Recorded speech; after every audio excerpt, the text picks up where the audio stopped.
날마다 나를 살리는 큐티 이성훈 목사입니다. 오늘 큐티 본문은 사도행전 20장 1절에서 12절까지입니다.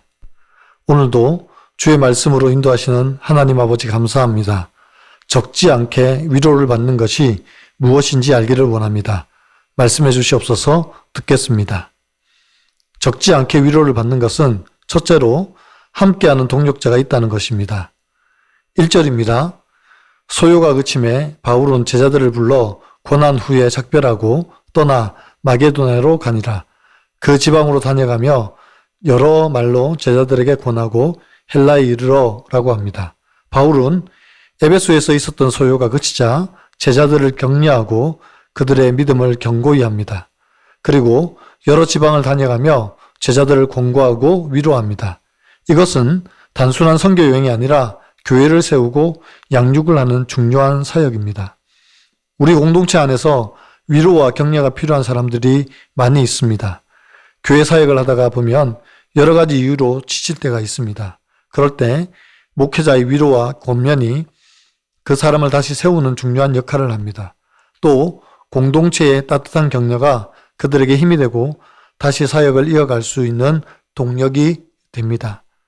3절과 4절입니다. 거기 석 달 동안 있다가 배 타고 수리아로 가고자 할 때 유대인이 자기를 해하려고 공모함으로 마게도냐를 거쳐 돌아가기로 작정하니 아시아까지 함께 가는 자는 베레아 사람 브로의 아들 소바더와 데살로니가 사람 아리스토하고와 세군도와 더베 사람 가이오와 및 디모데와 아시아 사람 두기고와 드로비모라 합니다. 본문에 7명의 각기 다른 지역의 출신의 동력자들이 바울과 동행합니다. 바울이 수리아로 가고자 했는데 유대인들이 바울을 해하려고 한다는 것을 알고 마게도냐를 거쳐 돌아가기로 작정을 했습니다. 그때 이 7명의 동력자들이 바울과 함께 아시아까지 동행합니다. 생명의 위협과 협박, 고난과 어려움 가운데도 바울의 전도 여행이 멈추지 않는 것은 앞에서 말한 7명의 든든한 동력자가 있기 때문입니다. 혼자라면 힘들고 어렵지만 함께라면 역사가 일어날 것을 믿고 언제나 공동체가 하나 되어가는 놀라운 은혜가 저와 여러분 가운데 넘치기를 기도합니다. 적용 질문입니다. 나는 신앙의 여정에서 어떤 동력자들과 함께하며 서로를 격려하고 있습니까?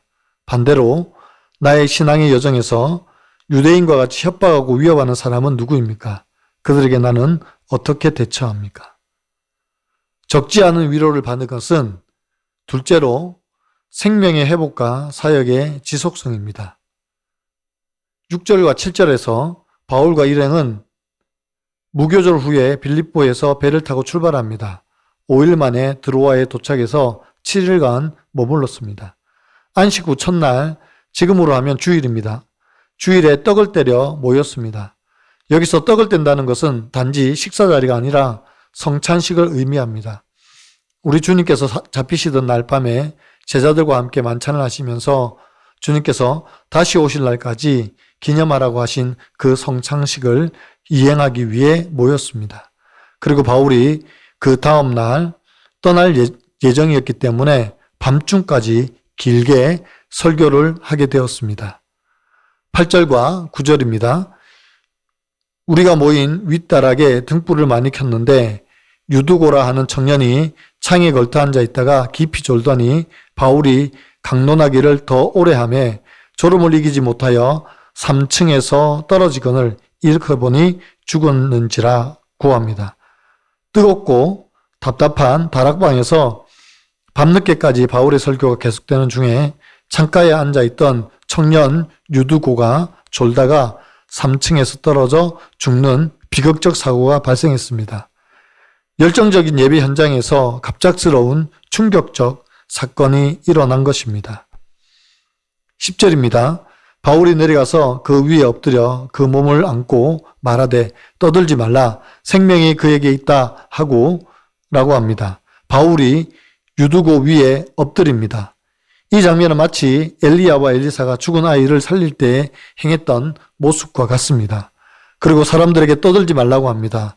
사람들이 죽음 앞에서 절망하지 말라는 것입니다. 이렇게 선포합니다. 생명이 그에게 있다.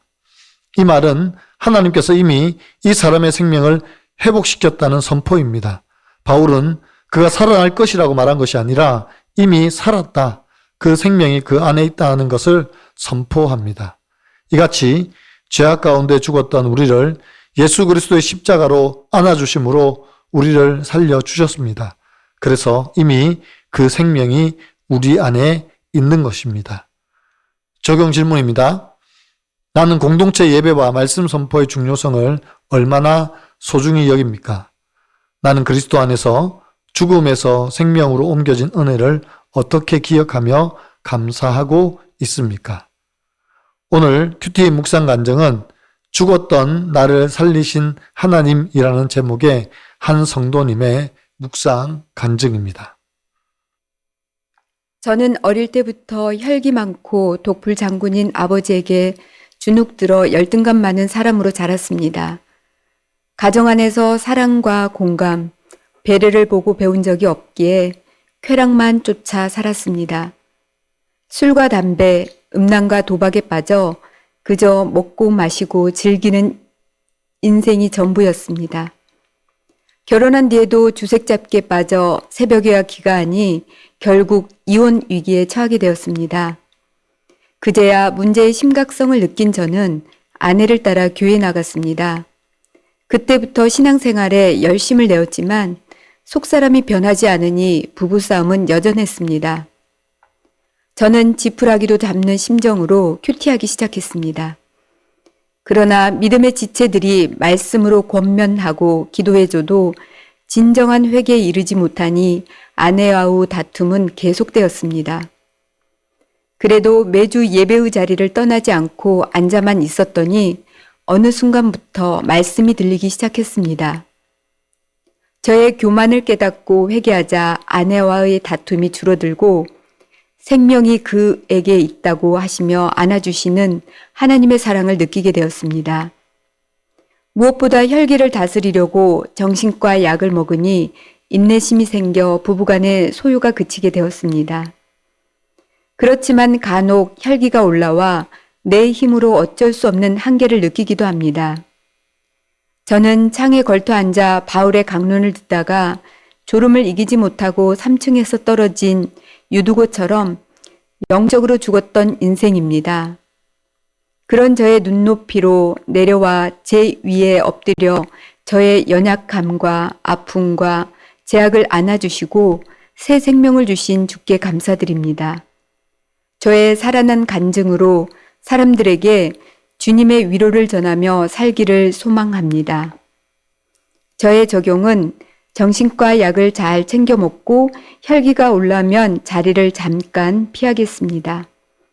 매일 큐티한 후 가족과 지체들을 위해 그날 말씀으로 기도하겠습니다. 입니다. 사랑하는 성도 여러분, 여러분 언제 위로와 격려를 얻습니까? 내가 공고한 가운데 놓일 때, 내가 고난과 어려움에 사로잡혀 있을 때 누군가 나를 찾아와 사랑과 섬김으로 도와주는 공동체가 있다는 것이 얼마나 큰 위로이고 격려입니까?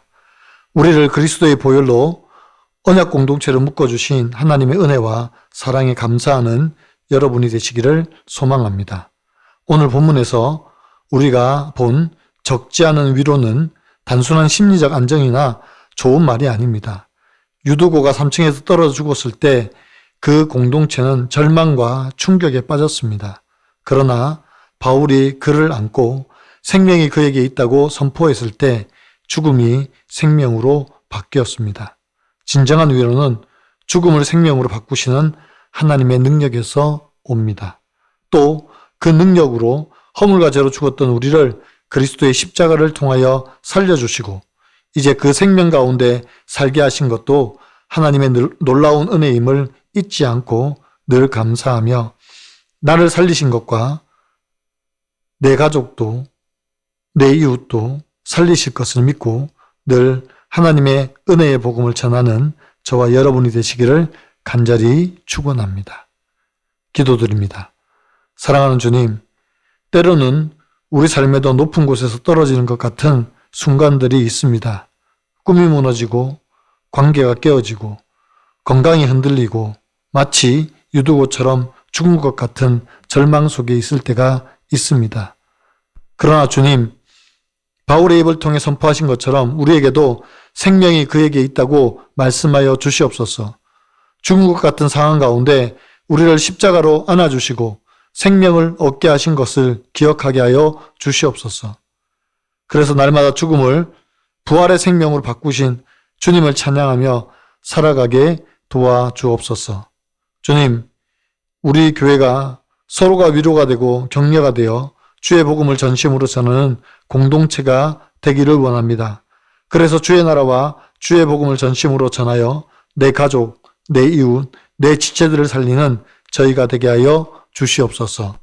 예수 그리스도의 이름으로 간절히 기도하옵나이다. 아멘.